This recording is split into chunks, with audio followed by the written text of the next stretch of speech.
Hey everyone, thanks for tuning in. If you're new here, consider subscribing. It really helps keep these stories coming. And while you're here, let me know in the comments where you're listening from. Now, sit back, relax, and let's get into the story. I always thought the end of the world would come quietly for us like a power outage on a summer night, or a message we'd ignore until it was too late. But the world doesn't end quietly, not when you're awake to hear it. My name's Mark Talbot, 43, HVAC technician, married, 2 kids. We lived in Cincinnati, just off Glenway Avenue in the Western Hills. Nice brick ranch house with a half-finished basement, 2 dogs, a patchy lawn I was always promising to fix up. My wife, Rachel, worked nights at UC Medical Center. Our kids, Evan, 14, and Lila, 9, were still too young to understand what was coming, though I think Evan figured it out faster than we did. The first real sign was the traffic. You don't notice it when it's slow on I-75, it always is. But this was different. It wasn't just rush hour backed up, it was empty lanes, abandoned cars, and soldiers setting up checkpoints at the Brent Spence Bridge. They called it a viral anomaly at first. Not even a name, just a phrase tossed out in briefings like someone trying not to panic the herd. But then videos started leaking. The shaking, the blood, the way people stood back up after they shouldn't have. The CDC stopped giving updates, hospitals went dark, and finally, 2 days ago, the governor declared martial law. We were told there'd be a final evacuation window. A convoy heading south over the Ohio River into Kentucky through a guarded military corridor down I-71 toward Fort Knox. Safer zones, clean zones. That's what they promised. The only bridge still operational was the Clay Wade Bailey Bridge. Shorter than the Brent Spence, less traffic, easy to seal off. That's where they were setting up the checkpoint. That night, we packed what we could into my old work van, a white 2009 Ford E-Series. I stripped the logos off months ago when things got bad. It had been my dad's before me.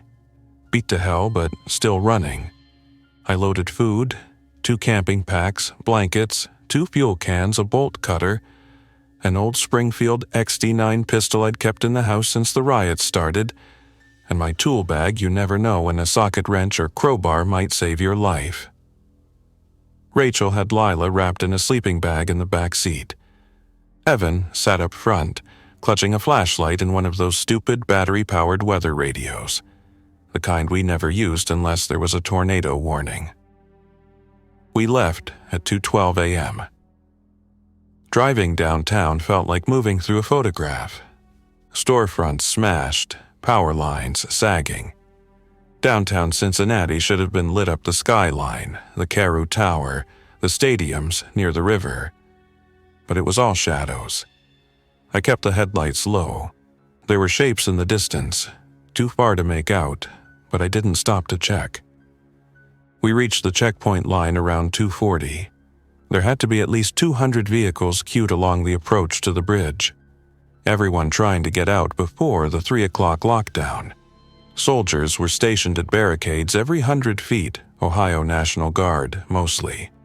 Humvees, floodlights, and portable scanners with big thermal panels. Some units wore standard Mopi gear gas masks, full chem suits. Others just flak jackets and face shields. You could tell they weren't expecting it to hold. We were maybe a quarter mile from the actual bridge ramp when we stopped. They weren't letting people drive through. Every vehicle was being scanned, and the occupants were pulled out for medical checks, temperature, blood oxygen, even swabs. If you passed, you crossed. If you didn't, well, nobody talked about what happened then. But one guy ahead of us, red sedan, 3 kids in the back, was asked to step aside. They never came back. The soldiers just started shouting and pulling vehicles out of line to close the gap. Evan asked, "Dad, are they taking people away?" I told him, They're just checking them more carefully. Maybe extra screenings. He didn't believe me. We waited for what felt like an hour. In reality, maybe 20 minutes. The clock on the dash read 2:58 when the woman behind us started honking. Her SUV had been edging closer, impatient. A soldier raised his hand to her, "Stop!" She ignored him, rolled closer again. And then it all went to hell. It started 3 cars ahead of us. A man in a blue parka was pulled from a gray Dodge, looked disoriented, limping. The med officer tried to help him stand upright, and that's when he turned fast, violent, like his limbs didn't know they were broken. He lunged, bit the officer in the neck. Screams went up. Another guard opened fire, 3-round center mass with an M4 carbine. I saw the brass ejecting in the lights. The infected man fell. For a second, I thought it was over. Then the med officer stood back up. Blood pouring down his chest, eyes pale, movements jerky and impossible. I couldn't believe what I was seeing. No one could. The shooter hesitated just for a second, and that second cost him his life. The infected officer lunged at the shooter, dragged him down, bit into his neck like a starving animal. Then more people started turning. Some from the line, others who'd already been cleared. 2 guards shouted conflicting orders. One screamed, "Hold your line," while another shouted, "Fall back! Fall back!" It didn't matter. The infected were inside the checkpoint. Already. A Humvee to the left revved hard and rammed into the line of waiting cars. People screamed, engines roared, vehicles collided in a chain reaction. I ducked as someone's rear windshield exploded behind us. Rachel was shouting, Lila was crying. I slammed the van into reverse, but someone else had already clipped our rear bumper. "Everyone out!" I yelled. We bailed from the van. I grabbed the Springfield in my backpack. Evan had the flashlight. Rachel carried Lila in her arms. We ran through the rows of panicking people and crashing cars. Spotlights swung wildly.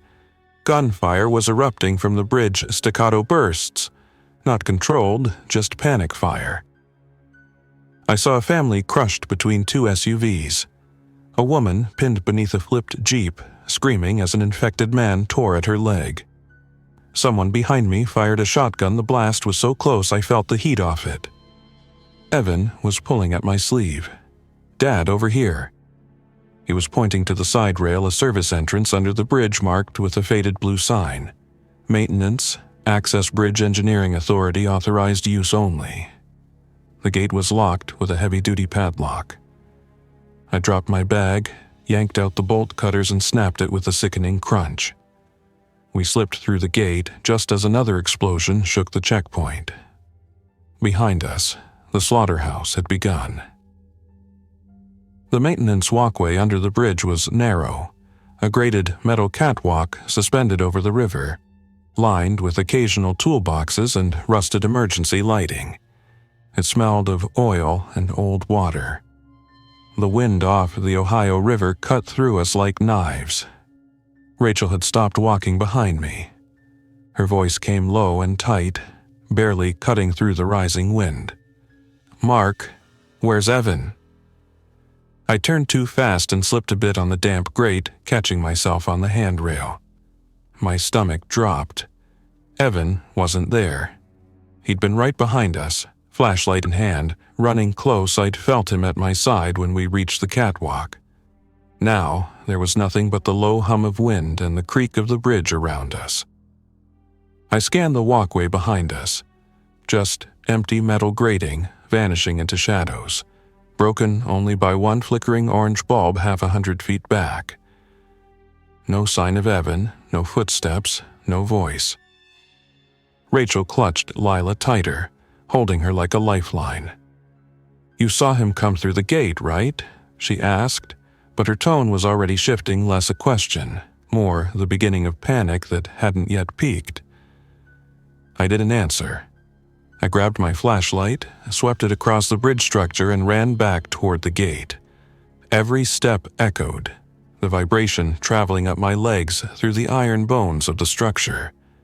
I felt exposed out there, like something could come from any direction, and I wouldn't hear it until it was too late. My brain was already working through possibilities, each worse than the last. Maybe he dropped something. Maybe he doubled back. Maybe he was helping someone else. Maybe he was still just behind the gate. I reached the access door again. It was still open, bolt cutters dangling from the snapped lock where I'd dropped them. The chaos beyond had only worsened. The checkpoint was gone.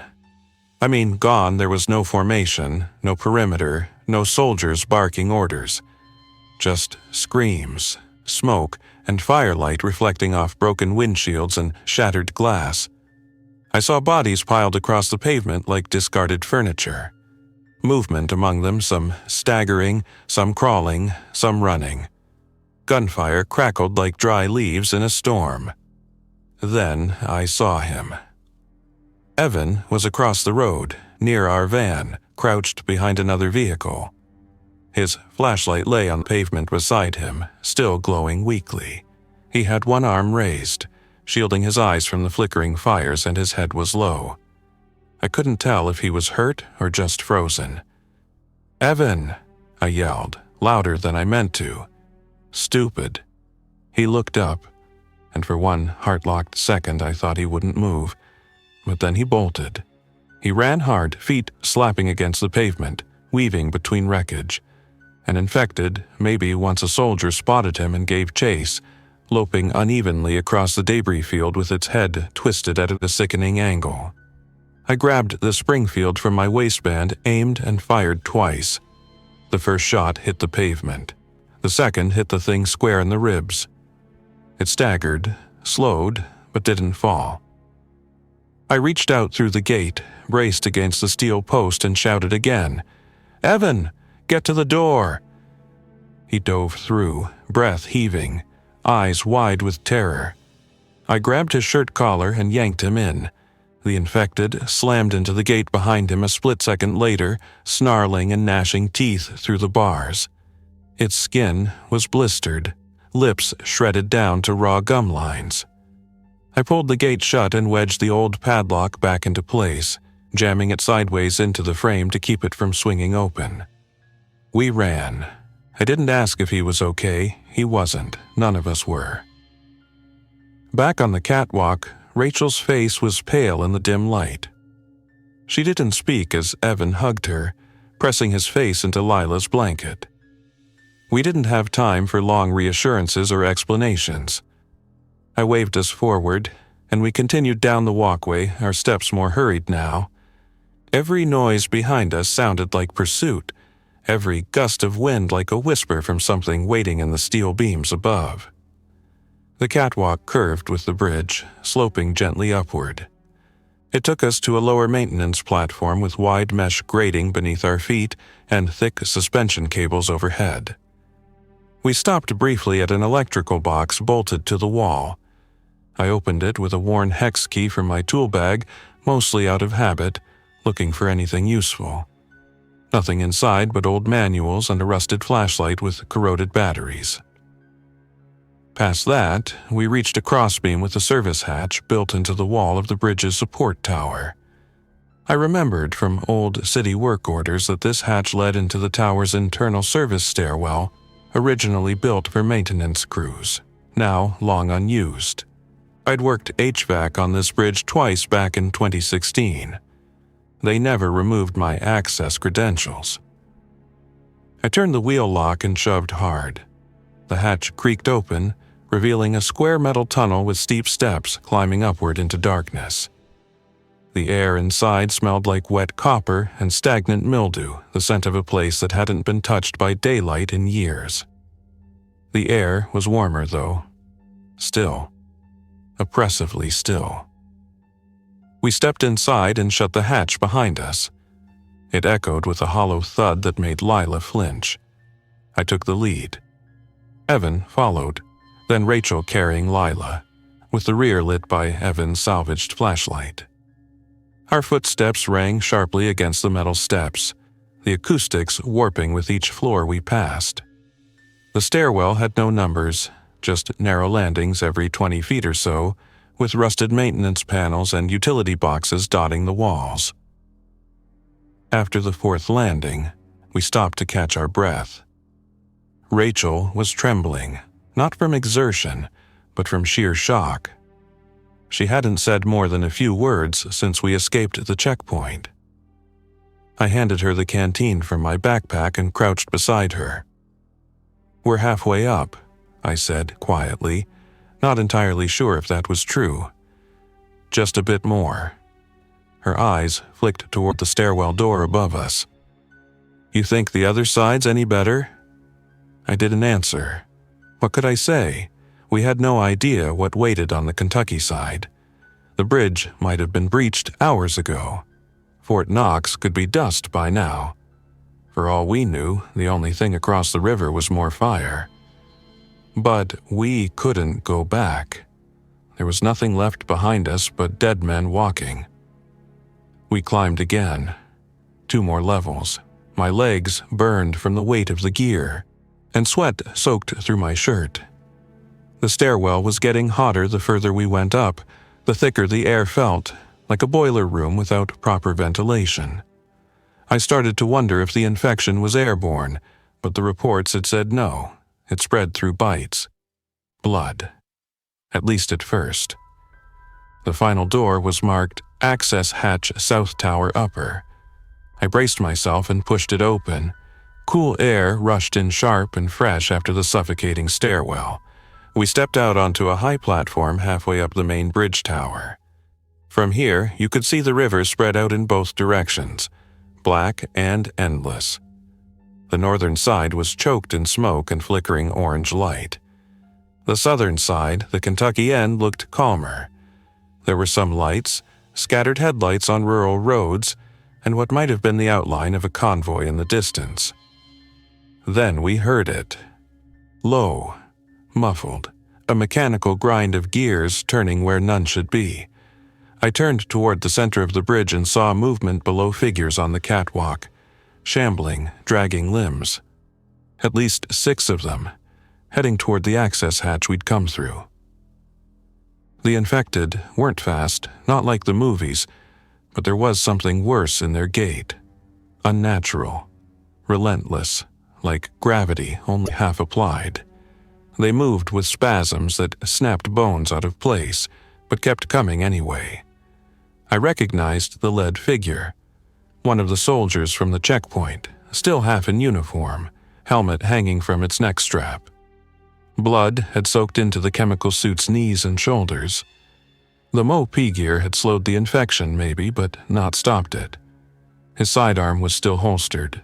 His face was slack, mouth half open like he'd just started to scream and never finished. His eyes were glazed milk white. They were following our scent, or our sound, or maybe just the path of least resistance. Either way, they'd made it onto the catwalk and were heading toward the access hatch of the same narrow steel tunnel we'd used to climb into the tower. I looked at Rachel. She was holding Lila against her chest, eyes locked on the bodies below. Evan stood at the railing, stunned, gripping the flashlight like it was a weapon that might help if he just held it tightly enough. We had maybe 3 minutes before they reached the hatch and started climbing. Above us was the remainder of the tower's steel girders, rusted walkways, and the final access ladder to the top maintenance platform where the suspension cables converged. I'd never been up there myself, but I'd seen the schematics in old city archives. There was no elevator, no proper stairs, just a vertical ladder bolted to the side of the upper shaft housing. From the top, the maintenance platform extended partway over the bridge deck. If we could reach it, we might be able to signal the convoy we saw in the distance, assuming they were friendly, and assuming they were still there. I didn't want to risk the stairwell with those things behind us. If they got inside, we'd have no room to maneuver. A narrow metal tube was the worst possible place to face them. We had to go up, all the way. I told Evan to lead. He was the lightest and quickest, and I needed him to check the structural stability of the ladder. He didn't hesitate this time, just nodded and started climbing. Rachel came next, adjusting Lila onto her back like a hiker with a sleeping bag. I followed last, taking one final look at the catwalk before I grabbed the rungs. The infected were closer now, just entering the lower hatch. Their hands clanged against the metal walls, scraping and banging like insects trapped in a duct. The climb was brutal. The ladder was coated in grime and rust flakes, and it shifted slightly with each step. The wind had picked up again, stronger this high up, and it blew in gusts that made my grip tighten until my knuckles ached. Lila whimpered once as the wind hit her, but Rachel didn't stop. None of us did. At the top, Evan waited on a graded platform bolted between two steel girders, catching his breath. We emerged one at a time, careful not to look down. The drop on the far side of the railing was a sheer vertical fall to the river below. From up here, Cincinnati was a black, smoldering ruin. No sirens, no helicopters. The skyline was quiet now. A few buildings still burned, but there were no rescue lights, no movement. The city was gone. On the Kentucky side, however, there was still some motion, maybe 3/4 of a mile downriver. A line of headlights moved slowly through the hills. I counted 6 vehicles, maybe 7, winding along what must have been KY 1072. From here, they looked like ants, but they were real, and they were moving in formation. Military or organized civilians. It didn't matter. If they were human, we needed to reach them. The problem was distance. There was no way to descend from this platform onto the bridge deck, not directly. The maintenance walkway didn't extend far enough. The last emergency ladder down had been removed years ago when the city decommissioned the platform. They hadn't updated the schematics. Typical. But there was one possibility. The main suspension cable stretched down from this tower to the far end of the bridge, sloping gently like the backbone of some great beast. A thick steel braid as wide as a man's chest, lined with narrow ridges for traction. Maintenance crews had once used a custom-wheeled crawler to slide down its length a mobile repair frame they clipped into for inspections. That equipment was long gone, but the cable itself remained. And it led, more or less, in the direction we needed to go. I pulled the heavy-duty nylon strap from my tool bag, part of a rigging kit I used for HVAC rooftop anchor work, and looped it around the cable. It wasn't ideal. The friction would burn it fast. But if we could brace our hands and feet and use the line to balance, we might be able to descend hand over hand while using the ridges to guide our steps. A single misstep would mean a fall onto the highway deck below, or worse, straight through the gaps into the river. Rachel looked at the cable, then at me. Her eyes said everything. She didn't think we could do it with Lila on her back. I offered to take her. The plan was simple. I'd go first, test the method, and make sure the angle wasn't too steep. Then Rachel and Evan would follow in short intervals. I'd carry Lila the first half, then pass her back up to Rachel at the intermediate support junction, where the cable curved gently onto the final approach. That junction had a small maintenance bracket barely more than a ledge, but it would serve as a transfer point. I tied a second strap into a chest harness, hooked it around my torso, and tucked Lila tightly against me, her arms clinging to my neck. She didn't cry, just buried her face and held on. The descent was agonizing. Every movement had to be controlled. My boots slipped twice on the greasy steel, and I had to lock my knees and cling to the guide strap to stop from tumbling.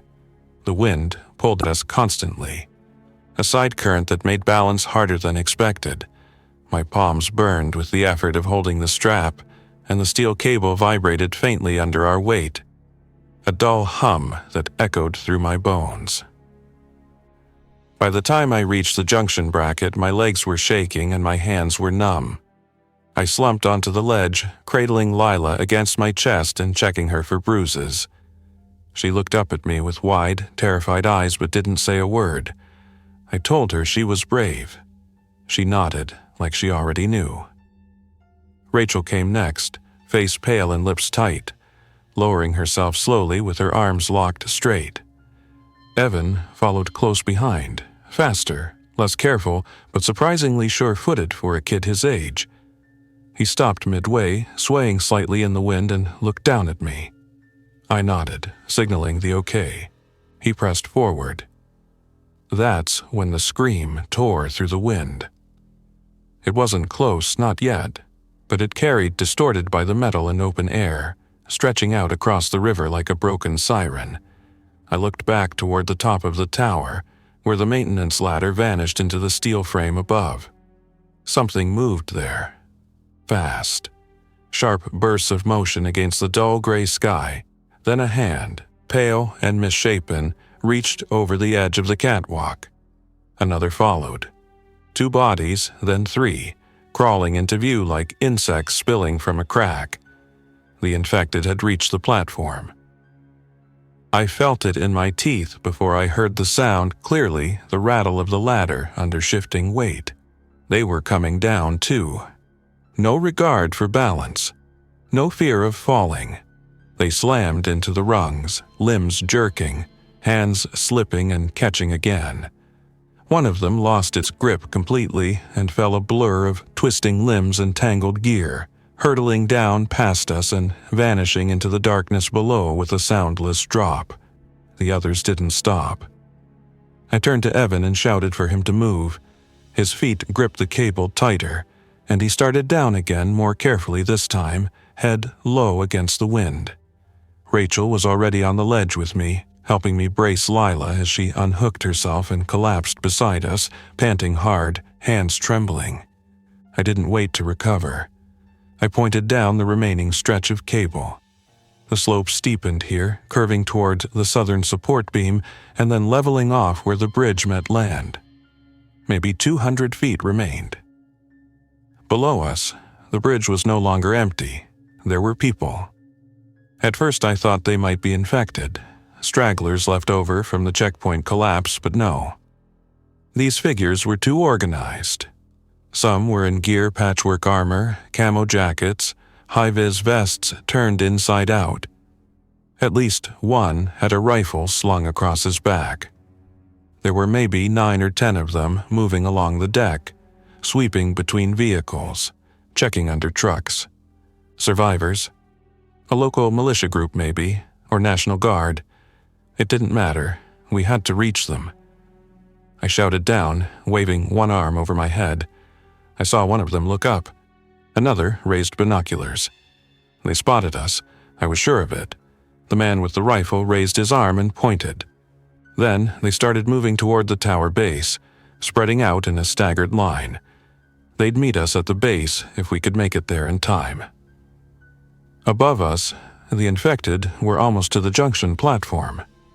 We couldn't wait any longer. I adjusted the rigging strap and clipped Lila to Rachel's harness so she could carry her for the final descent. Then I gave Evan the second strap to help guide himself. I led the way, taking the steeper slope in a crouch, using the ridges of the cable to brace each step. The metal here was slicker rainwater or old oil, I couldn't tell. The wind wasn't as bad now that we were descending, but the incline was dangerous. If one of us slipped, we'd hit the deck at 30 miles an hour or worse. The infected were above us again. I could hear them, not words, not even proper sounds. Just growls and breathy shrieks like animals mimicking language. One dropped onto the bracket where we'd rested earlier. It landed in a heap, bones audibly cracking, but it didn't stop moving. It rolled, stood crookedly, and reached for the cable. Its hands slapped down on the steel, raw fingers finding grip where they shouldn't have, and it began sliding down, not climbing, sliding its feet lifted, its whole body a weight pulled by gravity. I didn't look back again. I just moved. The end of the cable came into view. It dropped sharply onto the final concrete beam, where an old scaffold had been left behind, probably from a maintenance crew that never came back. One of the survivors on the bridge sprinted to it, climbing up and waving us down. I could see his face now, mid-30s, beard, ball cap, dark tan jacket. He shouted something I didn't hear, then grabbed hold of a support bar and climbed up to meet us. I hit the beam first, unhooking as quickly as I could, then helped Rachel down. Lila was too exhausted to protest now. She clung to Rachel's jacket like a second skin. Evan was last, his face flushed and jaw tight, but he didn't slow. The man from the bridge met him halfway and pulled him in with one hand. "We saw the flashes," the man said, voice rough but controlled. "Up on the tower. Wasn't sure you were still breathing." I nodded, breath still shallow. "There's more coming down, not breathing, but still moving." He turned and waved his hand. "We're pulling back," he shouted to his people. "Clear the span. Go. Go." 3 others came up from behind a concrete barrier and ran to help us. One handed me a canteen. Another checked Rachel's leg. She'd scraped it badly on the descent, blood seeping into her jeans, but we could move. We had to. The man in the cap led us past 2 burned-out vehicles and toward a blockade of makeshift fencing strung between salt trucks and armored pickups. Behind that was the rest of their group. I counted 10 more, maybe 15 total, a mix of civilians, ex-military, and maybe a firefighter or 2. One woman wore turnout pants and carried a pry bar like a weapon. They were ready for anything. Almost. As we moved across the span, I looked back. The infected had reached the bottom. The one that slid was crawling now, ribs shattered but arms still working. Another dropped from the cable, tumbling across the deck with a sickening crunch, then stood again, missing part of its face. The others followed. "They don't stop," I said to no one. "They never stop." We reached the trucks just as the infected reached the scaffold. One of the survivors aimed a bolt-action rifle and dropped the closest one with a single shot clean through the skull. Another tried to follow, and someone else with a shotgun took it down. They didn't waste rounds. Each shot was deliberate, placed, controlled. The man in the cap motioned us behind the line, toward a blacked-out SUV with the back seats folded down and a tarp laid over gear. "Rest here," he said. "We're heading south in 10. I turned to him. "Where?" "Fort Knox is gone," he replied, matter of fact. "We've been broadcasting decoys for 2 days to draw the infected west. It worked, mostly. I didn't understand." "Then where?" "Appalachian line," he cut in. "High ground, cold air, harder for them to spread. Small towns, locked roads. We're moving east, you're welcome to come."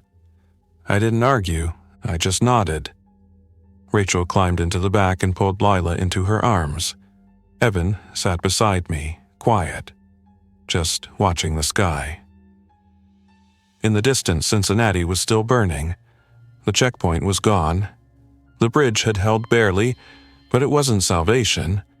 It was just one more threshold in a world that no longer followed rules. We had made it across, but whatever came next would be worse. Thanks for listening. If you enjoyed this story, don't forget to like and subscribe. Your support keeps these creepypastas coming. Until next time, stay alert, stay safe, and never ignore the feeling that something is watching.